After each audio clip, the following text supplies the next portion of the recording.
Hey guys, how's it going? Welcome back to the channel, and I've been gone for a while. I think it's been like a month and a half or maybe 2 months since I posted my last video.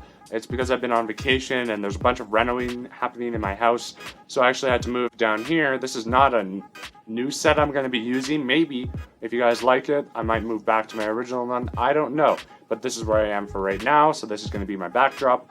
I tried to do something cool with it. Tell me if you guys like it in the comment section down below. And yeah, so I haven't been uploading a lot, but I have been seeing movies. I've seen 14 movies that I want to talk about in this video, and it's kind of a review and ranking in the same kind of thing. Also, another spoiler warning for all these movies. So if you haven't seen any of these movies, spoiler warning. But yeah, let's get into it, and let's start at number 14. So coming in last place is going to be Without Remorse, and man, this was a slugfest of a movie, guys. I really didn't enjoy this movie that much. Yeah, there's quite a bit I want to talk about here. So it's so mediocre and generic that it's so bland and boring. I just didn't find any enjoyment in this movie. Now, this movie is based off like Tom Clancy and Jack Ryan stuff, which I don't know really anything about. I just know it's based off that. So if you are a huge fan of that, you'll probably find more enjoyment in this movie than I did. I just didn't find really any enjoyment in this movie. So yeah, it's just not it's just the action sequences are generally just shootouts, and if this movie was rated R, I'd probably be I'd probably like it a bit more, but it's rated PG-13, so every time there's a shootout, there's like no blood at all. Even when someone gets like shot in the head, or even when someone gets stabbed, there's like no blood whatsoever. I was just saying there, like, what the heck is going on? Where are the injuries here? And if you can't even like the action sequences, it's like, maybe I can like the story. Nope, it's the most basic story ever. You know, Michael B. Jordan's family gets killed and he has to go with revenge. It's just another revenge story, but this one isn't interesting. It's just bland and boring. Now, there was a couple things I did enjoy about this movie. I think that as a whole, it's not directed horribly, you know, it's competently made. This movie hasn't any embarrassing shots. It's just very generic in the way it's done. And there is one sequence that I thought was pretty good, where there's a plane that's sinking and like the plane's kind of turning and the camera's kind of staying still. Like, the camera in that movement and that sequence was actually pretty good, and I kind of enjoyed that part of it. And I think that also Michael B. Jordan is good in the movie. And going back to some background knowledge of this movie, my friend recommended this movie. He's like, Keenan, you should go see this movie and review it. And I was like, alright, I got nothing to do. I was home alone, rented Without Remorse, and I was just extremely disappointed in this film, and I really did not enjoy it that much. I'll never go back to rewatch it. It's very forgettable, and yeah, so Without Remorse is not a very great movie, and I'm actually going to give Without Remorse a D+. Coming in 13th place is going to be Space Jam: A New Legacy. Now, there's quite a bit of a leap amount of enjoyment, and kind of like I'll rewatch this movie if I want to. This movie's fine, you know, it's perfectly fine for like an hour and 30 minutes if you just want to turn your brain off and go watch a movie. This movie is completely fine for that. My biggest issue with Space Jam: A New Legacy is the fact that it just feels like a giant commercial. You know, there's so much Warner Bros. Property thrown into this movie that it kind of deters away from the actual story, which means there isn't really a story. This movie feels like it's directed by a studio, it was written by a studio, and there wasn't really any, like, professionals working on this film. But, being that it may be looking like a commercial, there is still a lot of fun Looney Tunes stuff going on in this movie. I think that the final basketball sequence is pretty fun, and there's some good jokes in here and there, and I do enjoy somewhat kind of going to these Warner Bros. Properties and kind of stuff like that. Like, that is somewhat enjoyable to see if they do it well, but a lot of it just kind of feels like advertising. And the story for this movie is just kind of weird. Like, it takes a lot just to get LeBron James to meet the Looney Tunes. You know, he goes into this executive room, they show him this algorithm. I forget what they even showed him, really, and then he's like, that's really stupid. And then the villain of the movie, played by Don Cheadle, he's like really pissed off at LeBron because he thinks he's really good. His name's Algorithm, which is a pretty clever name anyway. So he kidnaps his son, And then LeBron James, he says, if you want your son back, you have to play a game of basketball against my algorithm. Like, it's a lot to get LeBron to meet the Looney Tunes. In the original film, however, it was the Looney Tunes that needed LeBron.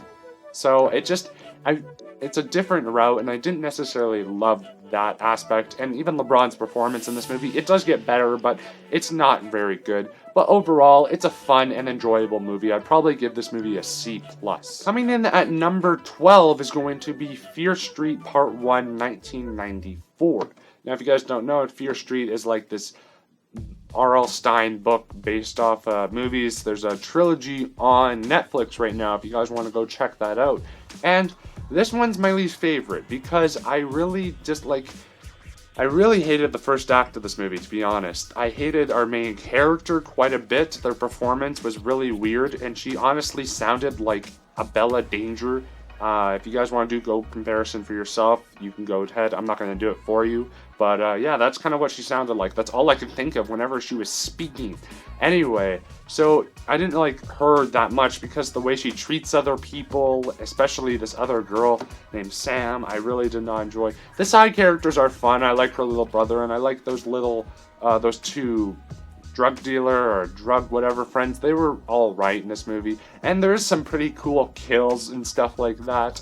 And the movie does get better when it reveals that the guy who got shot in the head in the beginning is the killer throughout it. It kind of added the supernatural, and it got me more intrigued in the film, and it got a lot better with that going on. And there are some tense sequences. I do like all the killers that they give us in this movie. I think they're all done fairly well in here. And like I said, the kills are really good, especially that bread slicer kill, which was just fucking gnarly.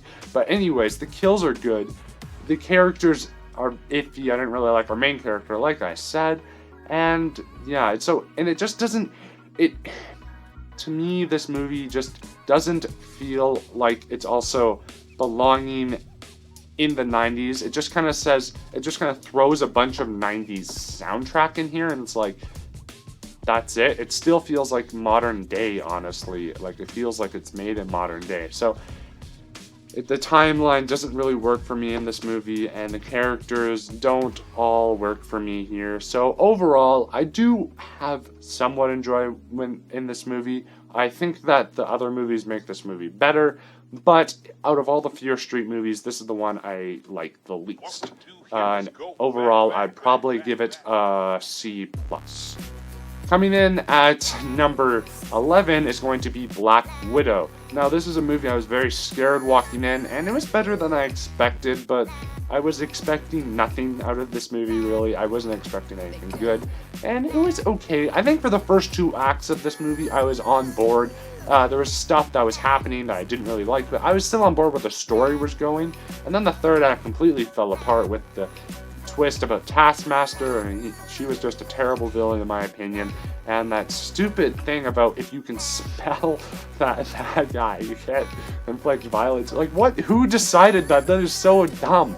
Anyway, but that was really stupid in this movie, and yeah, the best thing about this movie, I gotta say, is the casting. I really think the casting is good in this movie. I like Florence Pugh, I like David Harbour, and obviously I like Scarlett Johansson in this film. And the mother, I forget who plays her, but they're all good. But this movie also should have been made 5 years ago. That's another big complaint. It should have been made 5 years ago, and it should have had a much more small-scaled third act, but they had to go big MCU and stuff and make a big-scale third act. But I do like what it sets up for the Hawkeye show, which I'm looking forward to now. So it's fine. It's okay. Scarlett Johansson's character survives so much, though, in this movie. It's like they're like, yeah, she dies in the later movies, and this is a prequel, so she can survive anything in this movie. So Black Widow survives every single thing. There's a scene where she literally falls off a big pillar and lands, and she lands on her back 5 times. She just lands in the upright position, and she's completely fine. Or the scene where she gets her car blown up. Like, how is she surviving this? The way she survives these things in this movie makes me believe that she could have survived that Vormir fall in Avengers Endgame. But overall, it's okay. I like that they went with a bit more darker direction, more grounded. So overall, It's fine. I'm probably going to give Black Widow a B-. Coming in at number 10 is going to be Fatherhood. Now, there's not really that much to say about this movie. I think Kevin Hart is really good. I like that he's doing more of a emotional performance, and I think he is really good in this movie. There's some nice humor, there's some nice emotional beats, and it's a nice heartwarming story, and you like the side characters and everything, and I thought all that was pretty good. I think the little girl who plays his daughter is really good in this movie, and there's some nice comedic beats. It's all just a very nice little film. It's not swinging to be the best movie of the year, it's just trying to be a nice little movie that you can watch with your family or something. And I think it's directed fairly well, it's acted pretty well, and overall it's done decently well, but there's just not much to write home about this film. So overall, I'm going to give Fatherhood a B. Coming in at number 9 is going to be Fear Street Part 2. Now, the reason I like this movie a lot more than the other one is because it actually feels like it's in its own timeline. I could see that this movie feels like it's in 1976, I'm pretty sure it was. Anyway, it does feel like it's in its own timeline. So I really did enjoy that, and I like the characters a lot more. I like our lead two sisters. They had a really good dynamic, and the side characters are okay. I also love the killer in this movie. I think he was a really good aspect, and he was really intimidating.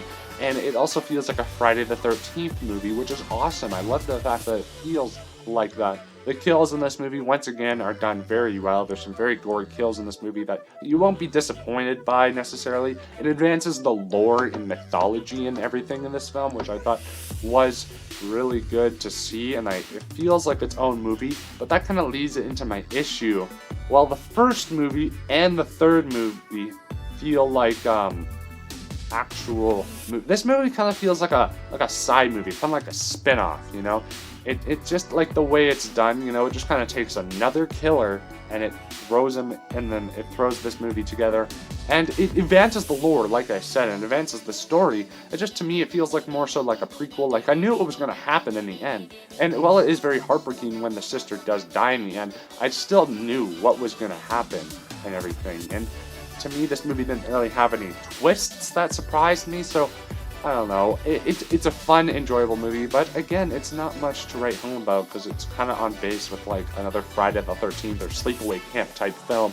So I'm going to give Fear Street Part 2, 1972 or 76, B. Coming in at number 8 is going to be The Conjuring, The Devil Made Me Do It. Now, this is a movie that is not being directed by James Wan. It's being directed by the guy who did The Curse of La Llorona. I think that's how you say it. La Llorona, something like that.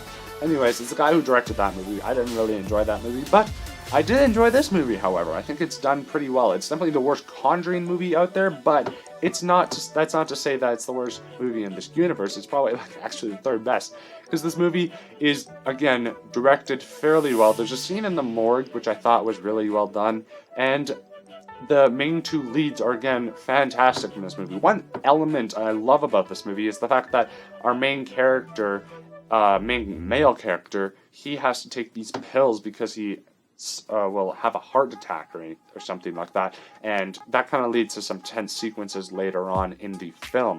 The family dynamic could have been done a bit better in this movie, and also it's marketed as a court kind of room movie, but that's a very small portion of it, and overall, it's nothing new.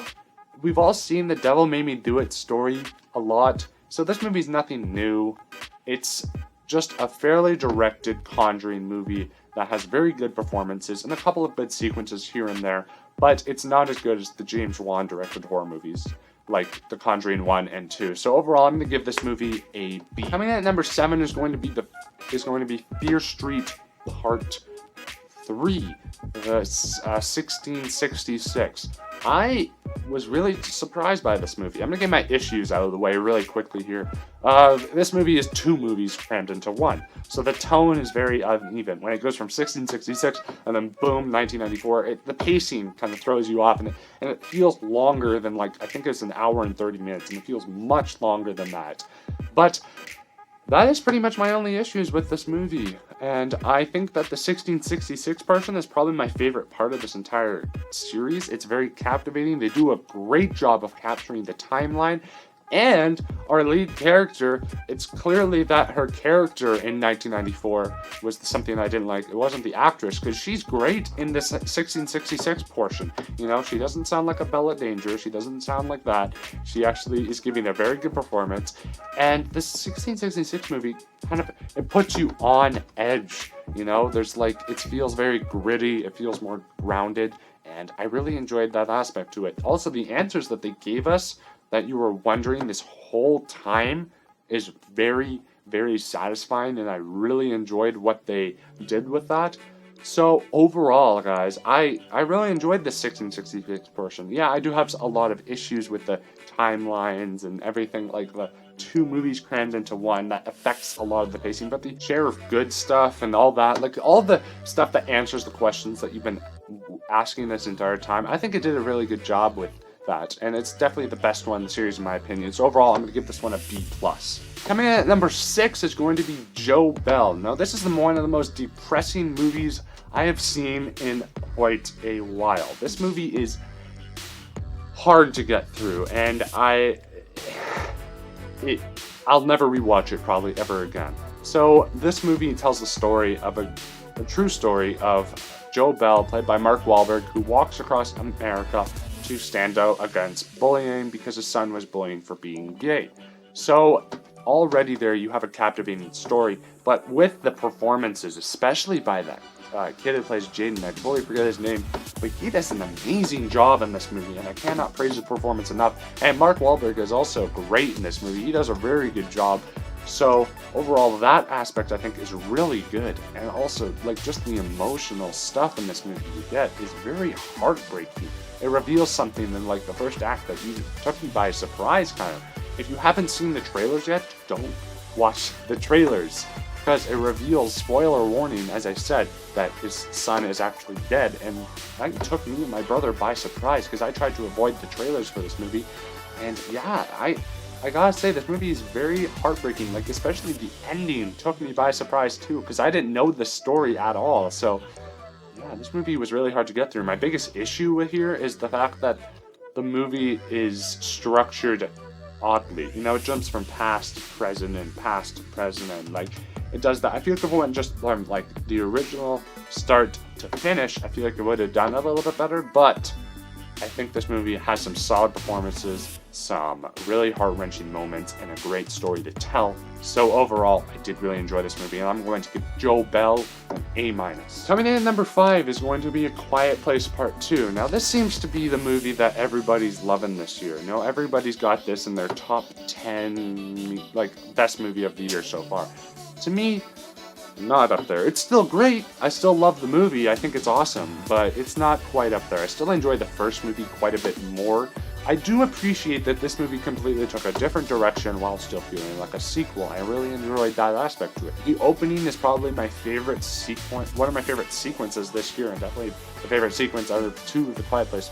Like day one, I thought was directed really well. John Krasinski is a very talented director, and he does a very good job directing this film. My issues with it is that the ending I don't necessarily love, because I feel like it's kind of a rehash of the first ending.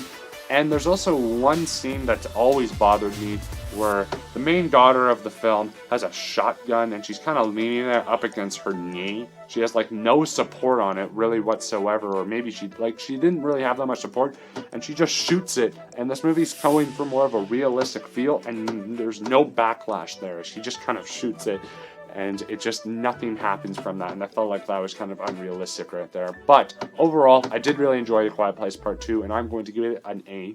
Coming in at number 4, and guys, from here on out, these are all movies I give the same grade to. It's just kind of what I would go rewatch, you know, from worst to best, I guess. So coming in at number 4 is going to be Nobody.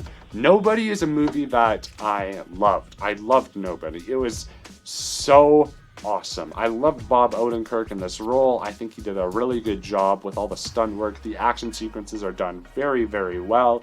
I really enjoyed the story that went along with this movie. His dad was awesome. I enjoyed the backstory that they also gave to his character. There's some nice twists, and overall, the movie is paced very well. It moves at a very brisk pace, and the action is gritty. It's awesome, and I feel like this movie could tie into like John Wick if they wanted to put those two universes together. My issue with the film is that Bob Odenkirk does a lot of funny roles, and I feel like they missed the mark and could have had some more laughs in this film with his character, but they kind of missed. I feel like they missed that mark, and there wasn't as many. There were still some, but there wasn't as many as I feel like there could have been. But overall, not much to say here, but the fact that I did enjoy this movie, and I would definitely go rewatch it once again. Coming in at number 3 is going to be The Mitchells versus the Machines. Now, this is a movie that completely took me by surprise. I did not expect to enjoy this movie as much as I did, but man, I loved it. I think that The Mitchells versus the Machines is definitely the funniest, or one of the funniest movies on this list. And it's just got amazing characters, it's got great animation, the action sequences that they put in this movie are very good, and I enjoyed all of that, and just how funny the first 2 acts of this movie are. The third act kind of goes more emotional, and actually hits an emotional punch at the end, which I thought was great, but the first 2 acts of this movie are great comedic timings and everything, and it moves at such a fast pace. It's something new and different, and it's something that I really appreciate. The only issue I had was the villain. Whenever they cut back to the villain and the phone and stuff, it kind of lost me a bit, but once it cut back to the family, I got more back into it. But overall, a fantastic movie that I had a lot of fun with, and I definitely feel like you guys should go see it. It is on Netflix now. Coming in number 2 is going to be The Suicide Squad. Man, I had a lot of fun with this movie. The Suicide Squad is such an upgrade over the first one. I don't hate the first one, but this movie I loved. I think that all the casting is perfect. I think that all the characters are perfect. King Shark, Sylvester Stallone playing him.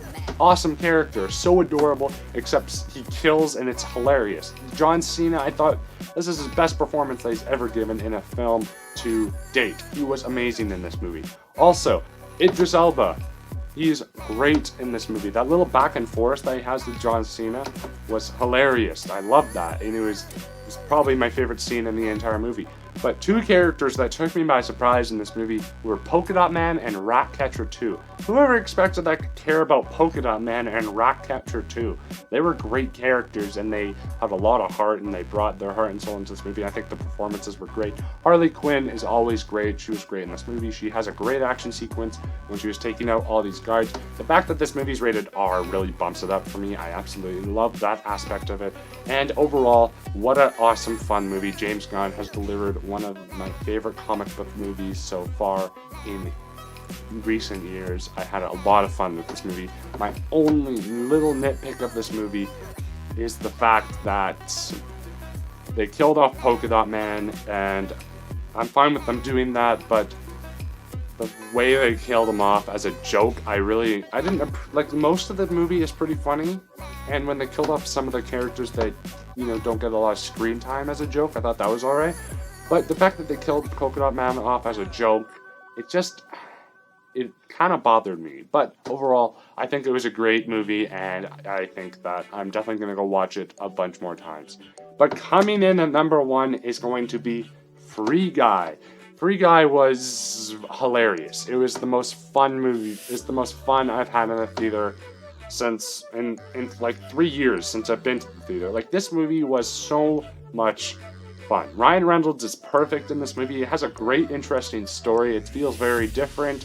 The special effects are done pretty good in this movie. There's a couple of shots where the special effects don't really work. The cameos are awesome in this movie, and there's just so much fun to be had. There's never a dull moment here, and it's all very good. The comedy is awesome, and this is probably the funniest movie on this list, in my opinion. I'm definitely going to go rewatch it. This is the movie of the summer, in my opinion. This is the summer movie that we all needed to escape from it all, to not talk about COVID and like all that shit that you just don't want to talk about anymore. Go watch fucking Free Guy. Just go watch it. It's awesome. It's fantastic. Go watch Free Guy. My only gripe with the movie, which I hate to say that I do have one, is the fact that a lot of the stuff from a real person to game, I feel like wasn't translated as well as it could have been. Like, I didn't really understand it. Like, there's a scene where the main female protagonist of the film is talking around rounds and rounds, asking if he can kiss her, and she's like, yeah, if you know how to do that, because he thinks she's a player. but then she does it later. I was like, did you figure out how to do that? Or when she's crying in real life, she's crying in the game. Like, I just don't understand those aspects of it, and I kind of wish they explained that a bit better. But overall, I think Free Guy is the movie of the summer. Go watch it to escape from it all, because it is the best movie that I have seen all year. Hey guys, thank you so much for watching this ranking and review kind of series. I hope to upload more videos coming very soon. I think I'm going to be seeing Shang-Chi tonight, so that review should be coming up pretty soon. And I'm also going to be reviewing all the Spider-Man movies up to No Way Home. I freaking love that trailer. If you guys want to hear my thoughts, it was great. I can't wait to see it.